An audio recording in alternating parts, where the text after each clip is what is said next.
Hi guys, Will here, just time prepping.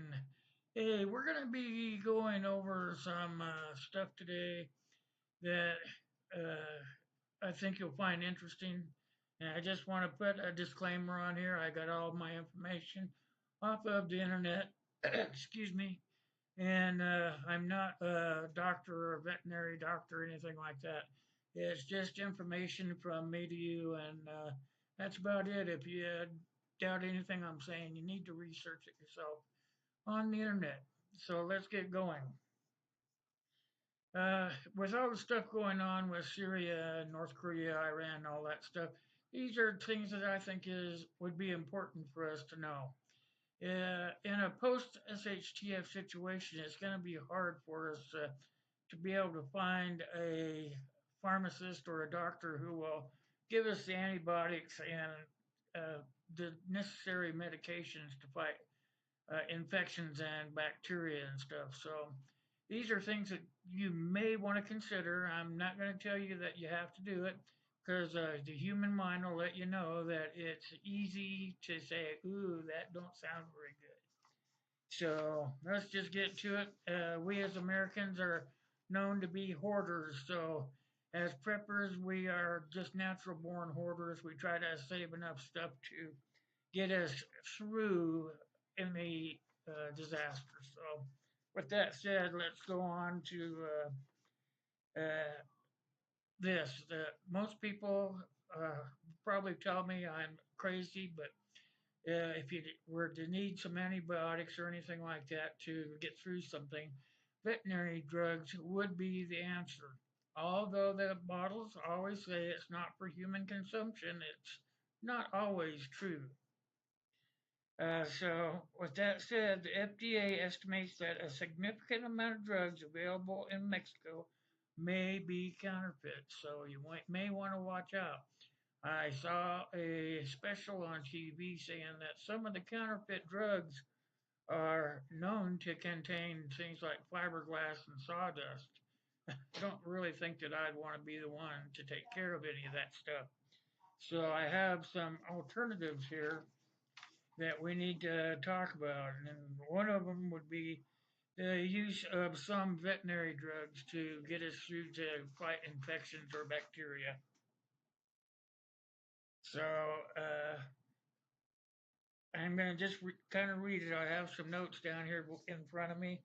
And what we need to know is that penicillin is an antibiotic and it's in a penicillin group and it fights bacteria in the body. So if you would want to get something like that from a veterinarian, you'd want to consider picking up something called fish pin or fish pin fort.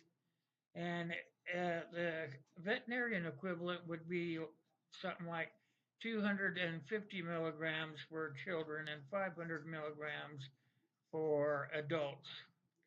So that would be for penicillin. So the next one would be amoxicillin, and it's a penicillin antibiotic as well, and it fights bacteria in the body, and it would uh, help things such as infections caused by bacteria, such as bladder infection, or maybe pneumonia or gonorrhea or E. coli, something like this.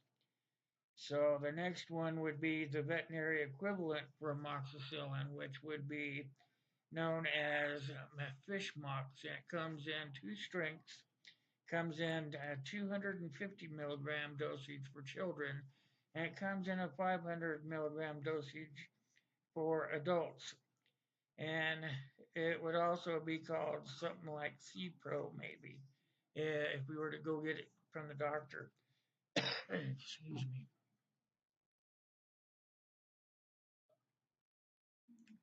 So another thing that would be another thing that we'd want to think about in a post SHTF situation. So the ciprofloxacin is an antibiotic, and it's in a group of drugs called. I can't really tell you what this is, but I'm going to try. Fluoroquinolones, and it's used as a potent broad spectrum of antibiotic to fight bacteria in the body. So a veterinarian equivalent to any of this would be fish flocks fort or forte, and it comes in a 5 milligram dose. It would be something like cephalexin or Keflex.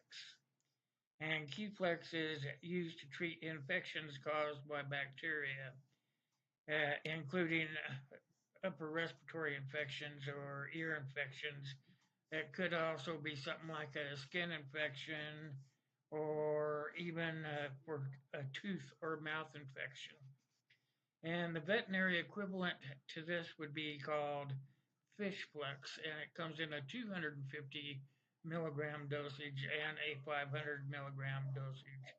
So these are things that would be related to Keyflex.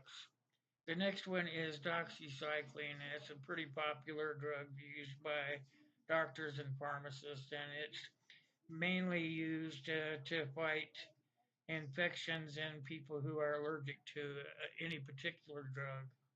So doxycycline is also used to treat such things as urinary tract infection or maybe even acne or gonorrhea or even a chlamydia. So the veterinarian equivalent of that would be a 100 milligram pill of a called bird biotic. So these are the dosages are all could be adjusted up and down depending on the type of infection that you have. And Joseph Walton, MD, he came up with all this stuff, so you could probably look him up on the internet. So if you ever find yourself without modern medical care, you would want to be able to improvise, and they're saying that veterinary drugs are possibly the answer to that in a post SHTF situation, of course. And as usual, I tell you to always verify and check all medications that you order or use with a pill identification book, or even there's a website known as WebMD, so you might want to check that out.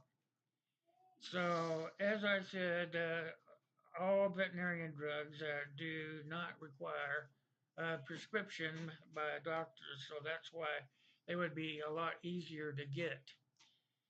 Use of the USP verified pharmaceutical ingredient and a mark helps manufacturers assure that their customers are getting qualified and the best ingredients possible. And so the USP is also used between not only the pharmaceutical and doctors that we use, but also through the veterinary supply companies. So, what's all the FDA jargon mean? It just means that it translates to assuring that you're getting the best people or animal drug possible because it's being judged by the pharmaceutical USP.